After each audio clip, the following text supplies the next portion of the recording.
இது பார்த்திங்கன்னா 3rd day of Seva. எங்களுக்கு இன்றைக்கி பத்மாவதி கோயிலில் போட்டிருந்தாங்க. 1 to 6 தான் போட்டிருந்தாங்க. எங்களுக்கு காலையில் ரொம்ப டைம் இருந்தது அப்படின்னு சொல்லிட்டு காலாஸ்திரி போயிட்டு வரலாம் அப்படின்னு சொல்லிட்டு ஏர்லி மார்னிங் நாங்கள் எந்திரிச்சு கிளம்பிட்டோம். போகிற வழியில் பார்த்திங்கன்னா அந்த மாதிரி ஃபுல்லாக க்ரீனிஷாக இருந்தது. ஏரியாவே பார்க்குறதுக்கு ஃபுல்லுமே க்ரீனிஷாக, அந்த மலையை சுற்றி அந்த வியூ பார்க்குறதுக்கே வேறு லெவலில் இருந்தது. நாங்கள் 6 o'clock எழுந்திரிச்சு காலாஸ்திரி கிளம்பிட்டோம். ஏன்னா ஒரு 7 o'clock அந்த மாதிரி போயிட்டு வந்துட்டோன்னா எங்களுக்கு கொஞ்சம் கூட்டம் கம்மியாக இருக்கும் அப்படின்றதுக்காக. போகிற வழியில் ஃபுல்லுமே பார்த்திங்கன்னா இந்த மாதிரி க்ரீனிஷ் ஃபீல்டாக இருந்தது. பார்க்குறதுக்கே எவ்வளோ கண்ணு குளிர்ச்சியாக இருந்தது ஃபுல்லாக.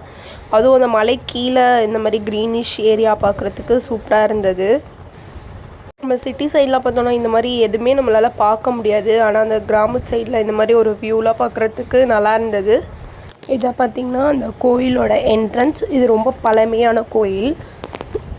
உள்ள ஃபோன் அலோடு இல்லை, ஸோ அதனால் என்னால் வீடியோ எடுக்க முடியல. இதுதான் பார்த்திங்கன்னா அந்த கோயிலோட ஹிஸ்ட்ரி. அந்த கோயிலோட ஹிஸ்ட்ரி அட்டாச் பண்ணுறேன், நீங்கள் பாருங்கள்.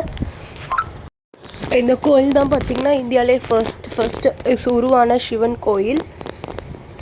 திருப்பதி அந்த மாதிரி போகிறதா இருந்துச்சுன்னா உங்களுக்கு எதாவது டைம் கிடச்சுன்னா இந்த கோயில் போயிட்டு வாங்க. கண்டிப்பாக பார்க்க வேண்டிய கோயில். நல்லா இருந்தது கோயில். அந்த கோயிலுக்குள்ளே குட்டி ஒரு சிவன் சிலை இருந்தது. அந்த சிலையை நான் பிக் எடுத்திருக்கேன்.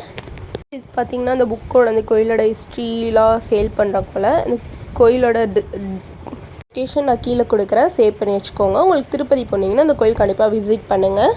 3rd டே கீழே முடிச்சிட்டோம். 3 days எங்களுக்கு முடிஞ்சிருச்சு. எங்களுக்கு அன்றைக்கி மேல் திருப்பதிக்கு கிளம்ப சொல்லிட்டாங்க. கேபில் தான் 11 பேருன்றனால நாங்கள் கேபே புக் பண்ணி போகிற வழியில் பார்த்திங்கன்னா நல்ல மழை.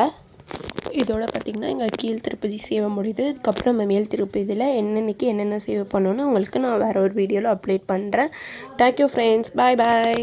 If you like the video, please subscribe my channel Day with My Family.